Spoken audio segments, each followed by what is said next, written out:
안녕하세요. 오늘도 기운이 머무는 순간을 찾아주셔서 감사합니다. 오늘은 조금 무거울 수 있지만 꼭 필요한 이야기를 나누려고 합니다. 가능하면 끝까지 함께 해주세요. 이 시간이 지나고 나면 어쩌면 여러분의 마음속 어딘가에 조용히 쌓여있던 짐 하나가 조금은 가벼워질 수도 있습니다. 그리고 영상 마지막에는 여러분께 꼭 전해드리고 싶은 한 문장을 준비해 두었습니다. 부디 함께 걸어주시길 바랍니다. 오늘은 겉으로는 괜찮은 척하지만 속으로는 자주 가라앉는 분들께 이야기를 건네려 합니다. 겉으로는 아무렇지 않은 듯 오히려 더 성실하게 살아가시는 분들 말입니다. 일은 해내시는데 마음은 자꾸만 가라앉는 분들입니다. 잘 지내냐고 물으면 괜찮다고 하십니다. 실제로 일상도 무너지지 않았습니다. 출근도 하고 밥도 먹고 사람도 만납니다. 그런데 이상하게도 마음 한구석이 텅 빈 것 같습니다. 웃을 때도 진짜 웃는 건지 모르겠고 칭찬을 들어도 기쁨이 잘 느껴지지 않습니다. 그저 하루하루가 지나갑니다. 살아는 있는데 살아있다는 실감이 잘 나지 않습니다. 주변에서는 말합니다. 당신은 잘하고 있다고, 대단하다고, 아무 문제 없어 보인다고 말입니다. 그런데 정작 본인의 마음속에는 늘 비가 조금씩 내립니다. 햇빛이 들어오지 않는 방 안에 혼자 앉아 있는 것 같은 느낌입니다. 이런 상태를 요즘은 고기능 우울이라고 부르기도 합니다. 정식 진단명은 아닐 수 있지만 분명히 존재하는 마음의 상태입니다. 바깥의 모습은 멀쩡한데 안쪽의 감정이 꺼져 있는 상태 말입니다. 가장 힘든 건 사실 슬픔이 아닐 때도 많습니다. 슬프다는 건 그래도 뭔가 느껴진다는 뜻이니까요. 정말 힘든 건 아무 느낌이 없는 겁니다. 예전에는 좋아하던 취미가 있었는데 이제는 손이 가지 않습니다. 맛있는 음식을 먹어도 맛있다는 느낌보다는 그냥 먹는다는 행위만 남습니다. 사람을 만나도 반갑다기보다는 해야 하니까 하는 일처럼 느껴집니다. 이런 상태가 오래 이어지면 삶이 마치 흑백 사진처럼 변합니다. 색이 빠진 세상 속에서 그저 움직이고 있을 뿐입니다. 심리학에서는 이런 증상을 무쾌감증이라고 부릅니다. 즐거움을 느끼는 능력 자체가 줄어드는 상태입니다. 동양의 오래된 가르침에서는 이런 순간을 아주 단정하게 표현합니다. 마음이 지쳤다고 말입니다. 누구의 잘못도 아니고 성격 탓도 아니고 의지가 부족해서도 아닙니다. 그저 지친 겁니다. 마음도 몸처럼 지칩니다. 그리고 지친 마음은 반드시 쉬어야 합니다. 쉬지 않고 계속 가면 언젠가는 멈춰 서게 됩니다. 이런 우울함을 겪는 분들 중에는 특별한 공통점이 하나 있습니다. 거절을 잘 못하신다는 겁니다. 정말 바쁜데도 부탁을 거절하지 못하고 지쳐 쓰러질 것 같은데도 웃으면서 또 해주고 마음속으로는 싫다고 외치는데 입 밖으로는 괜찮다는 말이 나옵니다. 이건 단순히 착해서가 아닙니다. 오히려 마음이 오래전부터 배운 생존 방식일 수 있습니다. 어린 시절부터 참아야 사랑받는다는 걸 배웠거나 기대에 맞춰야 안전하다는 걸 배웠거나 내가 무너지면 안 된다는 걸 너무 일찍 배운 분들에게서 자주 나타납니다. 그렇게 살다 보면 어느 날 마음이 조용히 말합니다. 나 이제 못하겠다고 말입니다. 그런데도 우리는 또 스스로에게 다그칩니다. 내가 이 정도쯤은 해야지, 이 정도도 못하면 내가 뭔데, 라고 말입니다. 여기서부터 마음은 더 깊이 가라앉기 시작합니다. 지친 마음 위에 죄책감과 수치심까지 얹어지기 때문입니다. 많은 분들이 트라우마라고 하면 큰 사건만 떠올립니다. 전쟁이나 사고, 폭력 같은 것들 말입니다. 하지만 트라우마는 영화 속 장면처럼 극적인 것만을 뜻하지 않습니다. 누군가에게는 아주 작은 결핍도 평생 남는 흔적이 됩니다. 어린 시절의 불안함, 지속적으로 비난받던 분위기, 항상 눈치를 봐야 했던 관계, 내 감정을 숨기지 않으면 사랑받지 못한다는 느낌들입니다. 이런 것들이 쌓이고 쌓여서 성인이 된 후에도 우리 마음 깊은 곳에 자리 잡습니다. 어른이 된 뒤에도 트라우마는 생깁니다. 지나치게 거칠었던 직장, 감정을 꾹 눌러야 했던 문화, 힘들다는 말을 하면 약하다고 여겨지던 분위기 속에서 말입니다. 우리 모두가 함께 겪었던 집단의 충격도 있습니다. 세상이 흔들리던 시기들, 예상치 못한 상실들, 안전하다고 믿었던 질서가 무너지던 순간들입니다. 여기서 가장 중요한 사실 하나를 말씀드리겠습니다. 이 모든 게 여러분의 잘못이 아니라는 겁니다. 마음이 다친 건 죄가 아닙니다. 마음이 지친 건 패배가 아닙니다. 마음도 상처를 입습니다. 몸에 상처가 나면 치료가 필요하듯 마음에 상처가 나면 돌봄이 필요합니다. 철학자 쇼펜하우어는 이런 말을 남겼습니다. 인간은 할 수 있는 것을 하는 게 아니라 해야만 하는 것을 한다고 말입니다. 많은 분들이 지금 이 상태입니다. 하고 싶어서가 아니라 해야 하니까 하고 계십니다. 그렇게 오래 버티다 보면 마음은 점점 말라갑니다. 그래서 오늘은 복잡하게 말씀드리지 않으려 합니다. 딱 5가지 길만 함께 걸어보려고 합니다. 한 번에 다 하라는 뜻이 아닙니다. 하나만 해도 마음은 방향을 기억합니다. 천천히 조금씩 함께 가보겠습니다. 첫 번째로 말씀드리고 싶은 건 인정하는 일입니다. 동양의 오래된 지혜에서 말하는 첫 걸음은 늘 알아차림입니다. 내가 지금 어떤 상태인지 솔직하게 바라보는 겁니다. 나 요즘 좀 위험하다. 나 요즘 텅 빈 느낌이 든다. 나 요즘 기쁨이 잘 느껴지지 않는다. 이렇게 인정하는 겁니다. 이 말 한마디가 회복의 문을 엽니다. 인정은 약함이 아닙니다. 오히려 용기입니다. 내 상태를 정직하게 바라보는 건 자기 자신을 존중하는 첫걸음입니다. 괜찮지 않은데 괜찮은 척하는 게 더 위험합니다. 두 번째는 환기하는 일입니다. 환기는 바람을 들이는 행위입니다. 감정도 마찬가지입니다.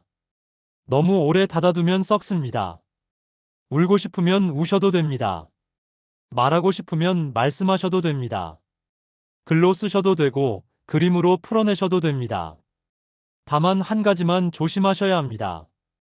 감정이 너무 쌓인 상태에서 아무데나 쏟아내면 내 마음도 더 다치고 관계도 상처를 입을 수 있습니다. 그러니 안전한 사람에게 안전한 방식으로 내어놓으시길 바랍니다. 전문가일 수도 있고 믿을 수 있는 친구일 수도 있고 조용히 내 이야기를 들어주는 상담 창구일 수도 있습니다. 내 마음이 더 아프지 않게 출구를 만들어주는 겁니다. 세 번째는 가치를 다시 세우는 일입니다. 마음이 우울할수록 우리는 해야 할 일만 붙잡습니다. 의무와 책임만 보입니다. 그런데 진짜 회복은 무엇을 위해? 라는 질문에서 시작됩니다. 내가 존경하는 사람은 어떤 태도로 살았는지, 내가 정말 소중히 여기는 건 무엇인지, 내가 마지막으로 살아있다는 느낌을 받은 순간이 언제였는지 돌아보는 겁니다.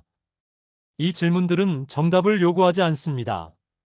그냥 마음을 다시 사람답게 만드는 방향표가 되어줍니다. 프랑스 철학자 알베르 카뮈는 말했습니다. 삶의 의미는 발견하는 것이 아니라 창조하는 것이라고 말입니다. 지금 의미가 느껴지지 않는다면 아주 작은 것부터 다시 만들어 가시면 됩니다. 창가에 놓인 화분 하나, 아침에 마시는 따뜻한 차 한 잔, 이런 작은 것들이 의미가 될 수 있습니다. 네 번째는 몸을 살피는 일입니다. 오래된 가르침들은 마음만 이야기하지 않습니다. 몸이 곧 삶의 터전이라고 말합니다. 잠, 식사, 햇빛, 걷기, 이런 것들이 무너지면 마음은 더 쉽게 흔들립니다. 거창할 필요가 없습니다. 오늘은 10분만 걸어보기, 물 한 잔 더 마시기, 밤에 휴대전화를 내려놓는 시간을 10분만 앞당기기, 이런 작은 실천들이 마음의 바닥을 받쳐줍니다. 몸이 안정되면 마음도 조금씩 안정됩니다. 현대 신경과학도 이제는 압니다. 몸과 마음이 따로 있지 않다는 걸 말입니다. 규칙적인 수면, 적당한 운동, 균형 잡힌 식사, 이런 것들이 우울감을 줄여준다는 연구 결과들이 계속 나오고 있습니다. 마음을 돌보고 싶다면 먼저 몸을 돌보셔야 합니다. 다섯 번째는 작은 비전을 만드는 일입니다. 비전은 거대한 꿈이 아니어도 됩니다. 나는 다시 살아나고 싶다는 바람만으로도 충분합니다. 다음 달, 다음 주, 심지어 내일만 그려봐도 괜찮습니다. 그리고 한 가지 더 말씀드리고 싶은 게 있습니다. 우리 문화에서는 축하가 참 서툽니다. 뭔가 해냈는데도 그냥 넘어갑니다. 당연한 일이라고 여깁니다. 그런데 작은 성공을 스스로 축하하는 습관은 마음을 회복시키는 따뜻한 불씨가 됩니다. 크게 떠들 필요도 없습니다. 혼자 따뜻한 차 한 잔으로도 됩니다. 오늘 나 잘 버텼다. 이 말 한마디가 내 편이 되어줍니다. 남들이 알아주지 않아도 괜찮습니다. 내가 나를 알아주면 됩니다. 이 5가지 길은 순서대로 가실 필요도 없고 전부 다 하실 필요도 없습니다. 오늘 하나만 해보셔도 됩니다. 내일은 또 다른 하나를 해보시면 됩니다. 마음은 조급하게 재촉한다고 회복되지 않습니다. 천천히 한 걸음씩 가야 합니다. 여기까지 들으시면서 혹시 이런 생각이 자주 떠오르신 적 있으신가요? 삶이 무의미하게 느껴지거나 죽음에 대한 생각이 예전보다 잦아진 경우 말입니다. 그렇다면 이건 혼자 견디라는 신호가 아닙니다. 오히려 지금 당장 도움을 요청하셔야 한다는 신호입니다. 가까운 정신건강의학과, 지역 상담기관, 위기 상담 전화 같은 즉시 연결되는 도움을 이용해 주세요. 지금의 마음은 혼자 감당하라고 있는 마음이 아닙니다. 도움을 청하는 건 약함이 아니라 지혜입니다. 살고 싶다는 의지입니다.